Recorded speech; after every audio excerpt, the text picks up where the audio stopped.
Огай. Повесть. Укый автор Азирек Гиреева Акчура. 6 кисәк. Тора-бара огайның сәерлекләре күзгә күренеп арта башлады.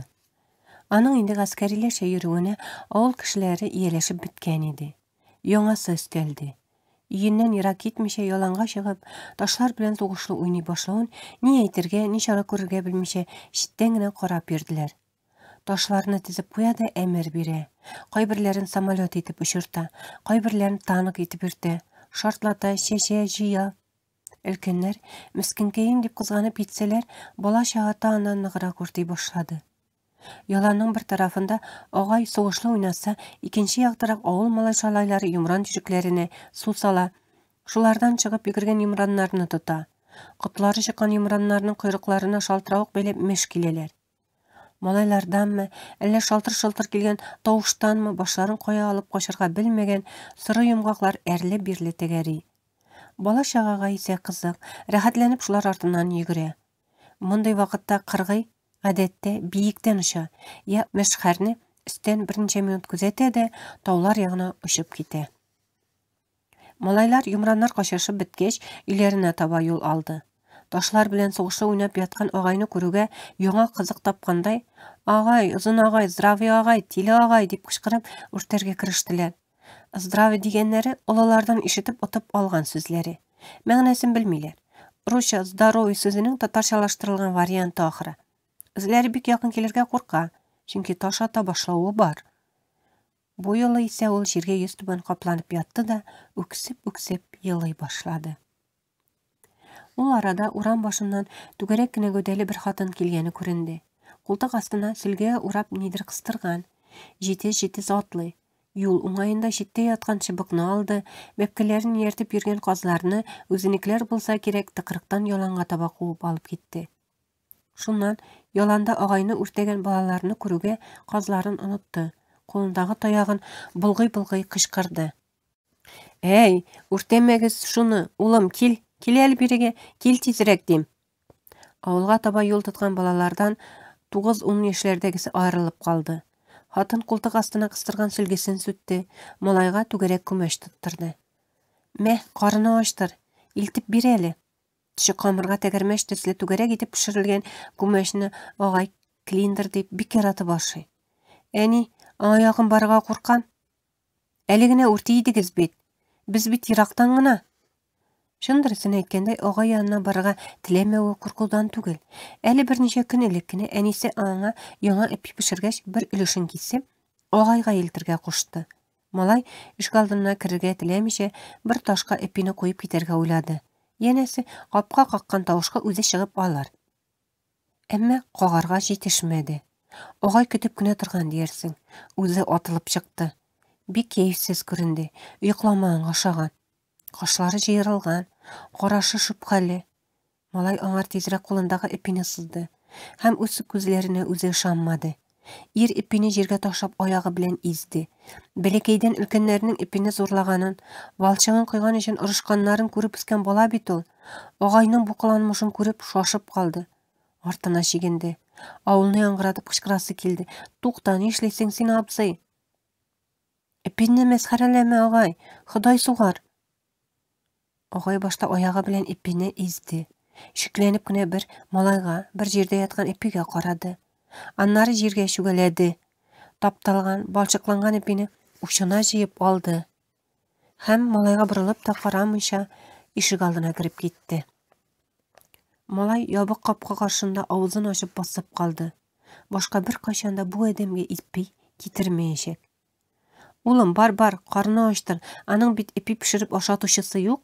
Улым, сиңа берни булмас. Моңа кадәр бер кемгә зыян салганы юк. Гынасы җан ул. Безгә таш атты. Тиле дип кычкырсалар кемдә атар, улым?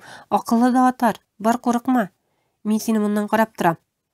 Малай теләр-теләмәс кенә күмәчне тотып ир янына китте. Җиргә капланып яткан агайдан берәр метр чамасы ераккарак клиндерны куйды да кире әнисе янына чапты. Малай кире әйләнеп килгәндә, әнисе агайга төбәлгән дә йомшак тавыш белән сөйләнеп тора иде. Агай бәбкәм, син ярата торган, ал, аша бәбкәм." Үзе белән бер чама яшьтәге 40-ка җитеп килгән иргә шулай балага эндәшкәндәй бәпкәм дию дөрес түгел иде инде. Әмма ни дисең, күргәннәре, кичергәннәре берничә таулыктыр. Әмма зиһене үзе уйнаган ташларның иң кичкенәсенә тиң калган. Чыкмаган җаны бар. Җаның бармы, дәртең бар шул. Алармы күмәчне? Клиндер дип сөенерме? Әллә гаскәри төсле әмер биреп, кычкыра-кычкыра төп-төз атлап китеп барармы? Бераз казларны куган итеп читтән генә күзәтеп тордылар. Агай башын күтәрде, урыныннан торды. Өстен кагыштырды һәм күзе Клиндерга төште. Кырыс йөзе яктырып китте. Яшьле күзләрендә сөенеч күренде. Клиндер, иң яратканы шул, төше күмәч. Яланнан Клиндерны тәгәрәтә-тәгәрәтә өенә таба чапты. Хат яулык очы белән генә күзенә килгән яшен сөртеп куйды. Аннары казларын малаена карарга кушты да җил атлап кайтып китте. Язгы яңгырлы көндә агайны өендә үлгән килеш таптылар. Буш өй эче салкын, коры җиргә салам җәелгән. Шул саламда газап эчендә бакыйлыкка күчкән мескен. Тән һәм җан газабы сөйкемле йөзенә тирән җыерчыклар булып сызылган. Киемнәре йыртык, чәчләре үскән, сакал баскан, күптән юынмаган, бәлки ашамагандыр да. Урамда йөргәнне күренми башлагач, өенә кергәннәр иде. Шундый аяныч күренешкә тап булдылар. Авыл картлары аны мөселман йоласы белән баш артын китереп җирләргә әзерләде. Юарга алып баргач, янә гаҗәпкә калдылар. Агай учыннан җиргә вак кызыл ташлар коелды. Нигә кирәк булгандыр? Кем белә? Телефон чыбыгында кыргый утыра. Үзе тыныч, күзләре уяу. Мизарлыкка, каберлеккә, зиратка килгәннәрне күзәтте. Агай авыл халкы өчен шул ялгыз кыргый кушка тиң иде. Җиназага кеше күп җыелды. Дуга кылынды. Кызыл ташларны яңа кабер тирәсенә сиптеләр. Кем син, агай? Син ватан сакларга дип чит-ят җирләргә чыгып киткән һәм төрле тарафларда, кырларда, юлларда, чит туфракларда ятып калган миллионлаган кызыл гаскәрләрнең бары берсе. Бәлки, аларның авыр хәсрәте, югалтулары, күргән газаплары. Йөзләрчә кат үлем белән йөзгә-йөз очрашудан, күңел һәм тән әрнүләреннән, сагыштан тилергән җаннарыдыр. Рухың меңәрләгән чакрымнарны кичеп, туган җиреңә әйләнеп кайткандыр. Кулыңда бит кирәк каккысыз ишарә, куян күчтәнәше. Туган ягыңда, анысы кайдадыр? Син мөгаен хәбәрсез югалганнар рәтендә, бәлки инде күптән мәрхүмнәр исемлегендә. Бишектә йоклап калган нарасыең инде күптәннән ятимлек кочагына таба тәпи киткән. Сугыш хакында кем ни сөйләсә дә, кан һәм күз яшьләреннән торыр. Һәр солдат язмышында сугышның үзгә бер аяныч ягы ачылар. Узак вакыт узмады. Кыргый авылдан китте. Ара-тирә телгә алдылар аны. Кыргыны күргәнең бармы? Кыргый кошын әйтә. Кош? Кошмы? Әйе, шундый кош бар иде. Элекләр кыргый дип әйтәләр иде. Нинди кош соң ул? Ялгызы тимерчыбыкта бер тавыштан чыгармый утыра торган иде.